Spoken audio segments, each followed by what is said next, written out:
akan menjelaskan tentang asas-asas umum toksikologi dan mereview jurnal tentang asas-asas umum toksikologi. Asas-asas umum toksikologi. Asas umum toksikologi ada 4. Sebelumnya, kita harus mengetahui apa itu toksikologi. Toksikologi adalah studi mengenai efek-efek yang tidak diinginkan dari zat-zat kimia terhadap organisme hidup. Menurut Donatus 2001, awalnya makhluk hidup terpapar oleh toksikan. Kemudian, setelah diabsorpsi dari tempat paparannya, maka toksikan atau metabolitnya akan terdistribusi ke tempat aksi yang disebut sel sasaran atau reseptor tertentu yang ada di dalam diri makhluk hidup. Asas-asas umum toksikologi ada 4. Yang pertama, kondisi efek toksik. Yang kedua, mekanisme efek toksik. Yang ketiga, wujud efek toksik. Dan yang keempat, sifat efek toksik. Yang akan saya jelaskan satu persatu berikut ini. Yang pertama yaitu kondisi efek toksik. Kondisi efek toksik sendiri adalah keadaan atau faktor yang mempengaruhi efektivitas absorpsi, distribusi, dan eliminasi zat beracun yang ada di dalam tubuh kita. Untuk menentukan keberadaan zat kimia utuh atau metabolitnya dalam sel sasaran atau tempat kerjanya di dalam tubuh kita. Kondisi efek toksik ada 2. Yang pertama, kondisi paparan zat kimia yang meliputi jalur paparan, lama paparan, waktu paparan, dosis paparan, dan jenis paparan yaitu akut atau kronis. Akut sendiri adalah pemejanan yang dilakukan kurang dari 24 jam. Sedangkan pemejanan kronis atau paparan kronis adalah paparan yang dilakukan secara berkesinambungan atau berulang dalam satu periode waktu paparan. Yang kedua adalah kondisi subjek atau makhluk hidup yang meliputi keadaan patologi dan keadaan fisiologi.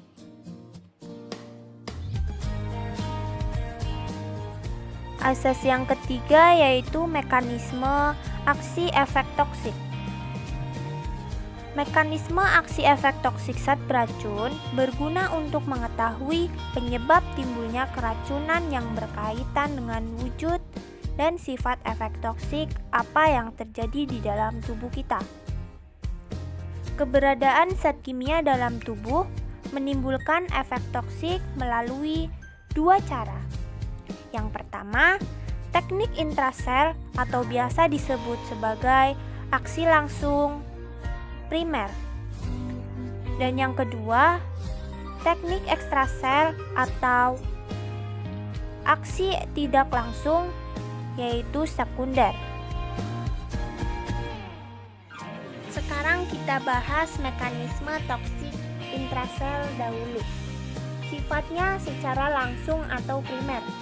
Zat kimia atau metabolitnya masuk pada sel sasaran dan disebabkan gangguan sel atau organelnya melalui dan berdasarkan ikatan kovalen, substitusi, atau perkolasi. Untuk contoh zat toksik intrasel meliputi tetrasiklin atau kloramfenikol, antimikroba golongan sulfa, radikal bebas, racun ular kobra, insektisida yang mengikat enzim estrokinase, sianida berikatan dengan atom besi, dan toksin botulisme yang berikatan dengan ujung akson prasinaptik kolinergik perifer. Mekanisme yang kedua yaitu toksik ekstrasel. Dengan kelangsungan hidup sel tergantung pada faktor lingkungan eksternalnya untuk memenuhi kebutuhan metabolik basal dan pengaturan aktivitas sel. Gangguannya menyebabkan perubahan struktur atau fungsi sel.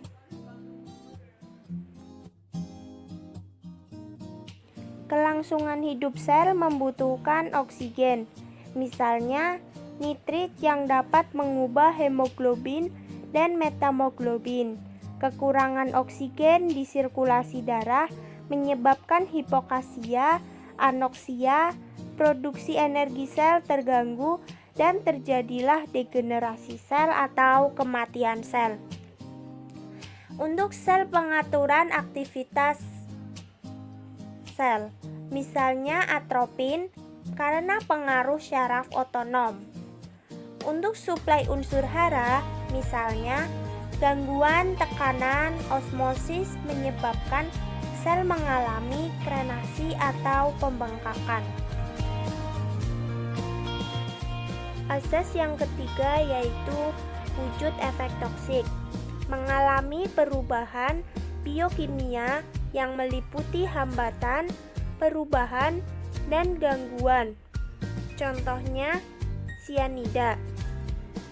Untuk perubahan fungsional meliputi anoksia, gangguan pernafasan, gangguan sistem syaraf pusat, hipi atau hipertensi, hiperglikemia, perubahan kontraksi atau relaksasi otot, hipo atau hipertermi. Contohnya insektisida organofosfat. Untuk perubahan struktural yang meliputi degenerasi, proliferasi, dan inflamasi. Contohnya tetrasiklinat oksin. Asas yang terakhir yaitu sifat efek toksik yang meliputi reversibel dan irreversibel. Yang pertama, reversibel atau terbalikan. Ciri-cirinya, bila zat toksik dalam tempat kerjanya atau reseptornya habis, maka reseptor akan kembali ke kedudukan semula. Efek toksik akan kembali normal, dan yang terakhir, ketoksikannya sangat bergantung pada dosis, kecepatan absorpsi, distribusi, dan eliminasi zat racun. Untuk irreversibel atau tak terbalikan mempunyai ciri-ciri kerusakannya bersifat permanen. Paparan berikutnya akan menyebabkan kerusakan yang sifatnya sama dan memungkinkan terjadinya akumulasi efek toksik. Paparan dengan dosis dalam jangka panjang akan menimbulkan efek toksik yang sama efektifnya dengan paparan besar dosis jangka pendek. Ini berarti zat beracun sangat sulit dieliminasi.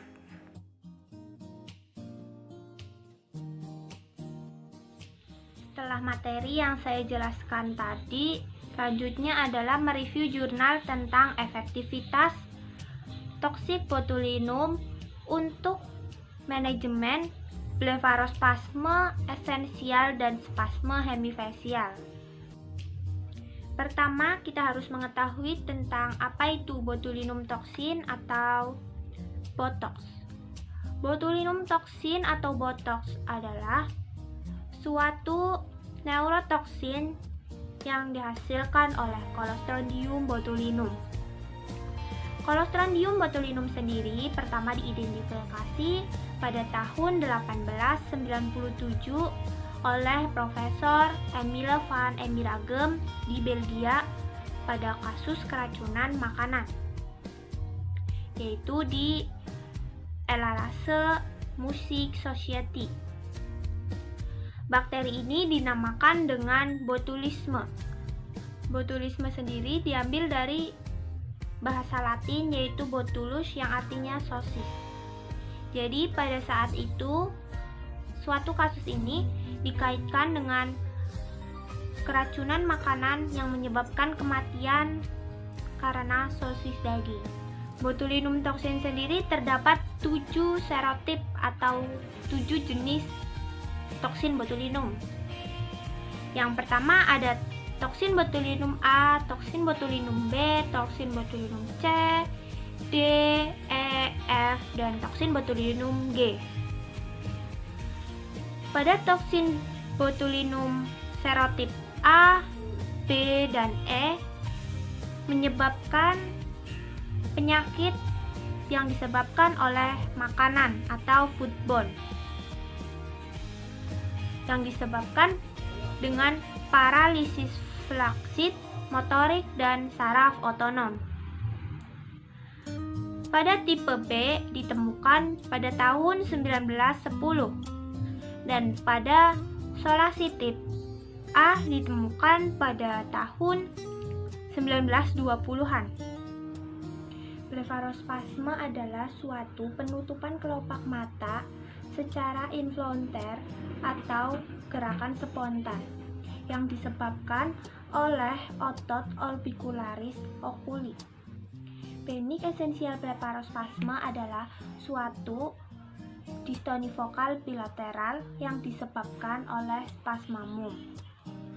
Spasmamum yang bermula sebagai kebutuhan ringan atau mild twitch atau mengedip yang sering dan seiring berjalannya waktu dapat menyebabkan kontraksi hepat. Penyebab pasti dari blefarospasme ini belum diketahui secara pasti. Terdiri dari gangguan-gangguan ekstrapiramidal dan batang otak serta faktor-faktor yang mempengaruhi psikologis. Blefarospasme dapat ditangani dengan pembedahan dan pendekatan. Penggunaan botox pada blefarospasme. Terapi pilihan yang digunakan pada blefarospasme yaitu menggunakan botox tipe A dengan injeksi berulang secara periodik. Injeksi ini pada dosis terapi menghasilkan denervasi kimiawi dan paralisis otot terlokalisir.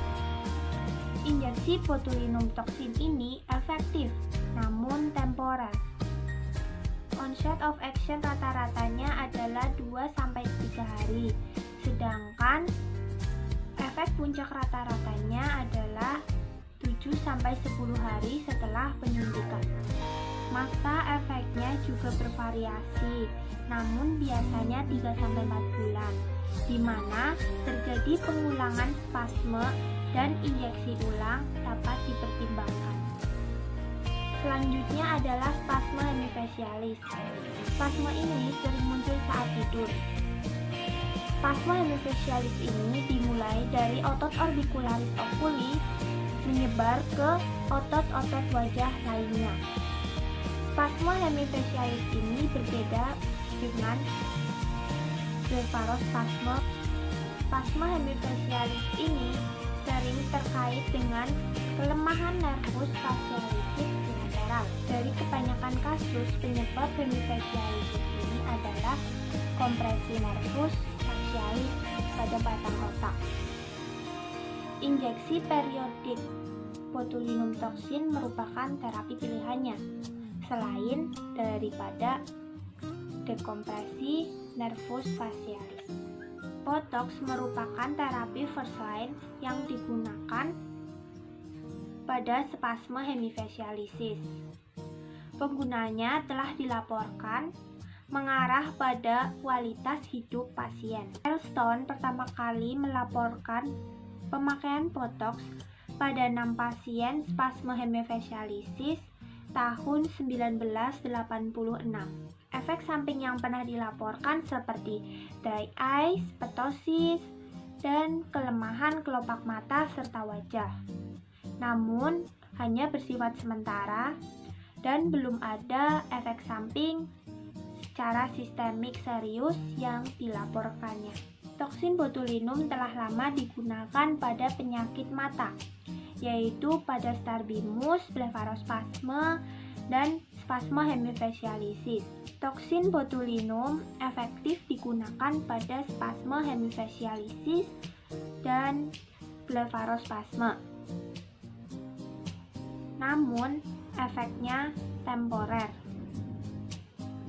Biasanya, penyuntikan diulang dalam 4-7 bulan berikutnya. Efek yang dihasilkan hampir tidak ada. Jika ada, hanya bersifat reversibel. Dari jurnal yang sudah saya jelaskan tadi, memperoleh kesimpulan bahwa botulinum toksin atau Botox memiliki kondisi efek toksik dengan jalur paparan melalui kulit atau injeksi. Dan lama paparannya yaitu 1 minggu sampai 4 bulan. Sedangkan dosis paparannya tergantung pada dosis terapi. Untuk jenis paparannya yaitu akut ringan.